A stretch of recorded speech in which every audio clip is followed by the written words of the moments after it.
Sir ನಿನ್ನೆ ರಾಜಭವನ RTI ಮೂಲಕ ಅಧಿಕೃತವಾಗಿ ನಮ್ಮ ಬಳಿ ಯಾವುದೇ ಫೈಲ್ ಇಲ್ಲ ಅಂತ ಮಾಹಿತಿ ಕೊಟ್ಟಿದೆ ಸರ್. ಅಂದ್ರೆ ಫೈಲ್ಗಳು ಎಲ್ಲಿ ಹೋಯ್ತು ಅನ್ನೋ ಪ್ರಶ್ನೆಗಳು ಸರ್. ಈಗ ನಮಗೂ ಅದೊಂದು ದೊಡ್ಡ ಯಕ್ಷ ಪ್ರಶ್ನೆ ಇದೆ.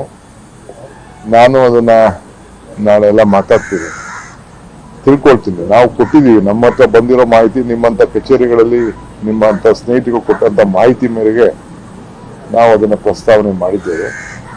ಮುಂದಕ್ಕೆ ಕಾಂಗ್ರೆಸ್ ನಾಯಕರು ಕಂಡಿದೆ ಅಂದ್ರಲ್ಲ ಸರ್, ರಾಜ್ಯಪಾಲರು ಕಾಂಗ್ರೆಸ್ ನಾಯಕರಿಗೆ 2 ಪಿಟಿಷನ್ ಮಾತ್ರ.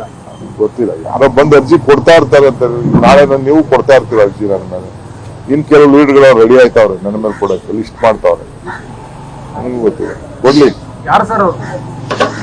ಸರ್ ನಿನ್ನೆ ರಾಜಭವನ RTI ಮೂಲಕ ಅಧಿಕೃತವಾಗಿ ನಮ್ಮ ಬಳಿ ಯಾವುದೇ ಫೈಲ್ ಇಲ್ಲ ಅಂತ ಮಾಹಿತಿ ಕೊಟ್ಟಿದೆ ಸರ್. ಅಂದ್ರೆ ಫೈಲ್ಗಳು ಎಲ್ಲಿ ಹೋಯ್ತು ಅನ್ನೋ ಪ್ರಶ್ನೆಗಳು ಸರ್. ಈಗ ನಮಗೂ ಅದೊಂದು ದೊಡ್ಡ ಯಕ್ಷ ಪ್ರಶ್ನೆ ಇದೆ. ನಾನು ಅದನ್ನ ನಾಳೆ ಎಲ್ಲ ಮಾತಾಡ್ತೀನಿ, ತಿಳ್ಕೊಳ್ತೀನಿ. ನಾವು ಕೊಟ್ಟಿದ್ದೀವಿ, ನಮ್ಮ ಹತ್ರ ಬಂದಿರೋ ಮಾಹಿತಿ, ನಿಮ್ಮಂತ ಕಚೇರಿಗಳಲ್ಲಿ ನಿಮ್ಮಂತ ಸ್ನೇಹಿತರು ಕೊಟ್ಟಂತ ಮಾಹಿತಿ ಮೇರೆಗೆ ನಾವು ಅದನ್ನ ಪ್ರಸ್ತಾವನೆ ಮಾಡಿದ್ದೇವೆ.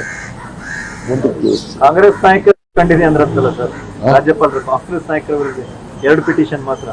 ಗೊತ್ತಿಲ್ಲ, ಯಾರೋ ಬಂದು ಅರ್ಜಿ ಕೊಡ್ತಾ ಇರ್ತಾರೆ ಅಂತ. ನಾಳೆ ನೀವು ಕೊಡ್ತಾ ಇರ್ತೀರ ಅರ್ಜಿ ನನ್ನ ಮೇಲೆ. ಇನ್ ಕೆಲವು ಲೀಡ್ಗಳು ರೆಡಿ ಆಯ್ತಾವ್ರೆ ನನ್ನ ಮೇಲೆ ಕೊಡಕ್ಕೆ, ಲಿಸ್ಟ್ ಮಾಡ್ತಾವ್ರೆ. ನನಗೂ ಗೊತ್ತಿಲ್ಲ, ಕೊಡ್ಲಿ. ಯಾರು ಸರ್ ಅವರು?